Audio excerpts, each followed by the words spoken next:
আগের বারটা তোমরা দেখে নিয়েছো যে পূজা হচ্ছিল, তো প্রচণ্ড পরিমাণে সকালের দিকে বৃষ্টি হচ্ছিল, তার মধ্যেও পূজা হয়েছে। আর এখন হচ্ছে বিকালবেলা আমরা রথ নিয়ে বেরোবো। এখন মা হচ্ছে বরণ করে নিয়েছে, মা কাকিমারা সবাই মিলে। আর তারপরেই আমরা এখন বেরিয়ে যাব রথকে নিয়ে মাসির বাড়ির উদ্দেশ্যে। আর সবাই এখানে চলে এসেছে, তোমরা দেখতেই পাচ্ছ। আর এখানে কীর্তনের দলও এসে গেছে, কীর্তন করছে। তবে আমাদের এই দিনটার জন্য আমরা সারা বছর অপেক্ষা করে থাকি যে কবে এই দিনটা আসবে।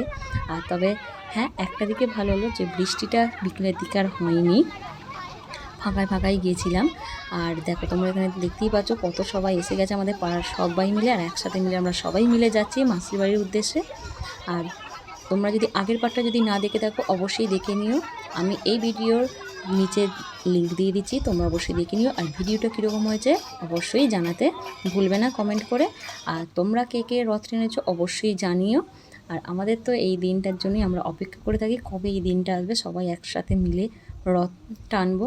তো ভিডিওটা এই পর্যন্ত, যদি ভালো লাগে অবশ্যই একটা লাইক করে দিও। আর উল্টো রথের ভিডিও তো অবশ্যই আসবে, তো এখন তো দেরি আছে, উল্টো রথ শনিবার হবে।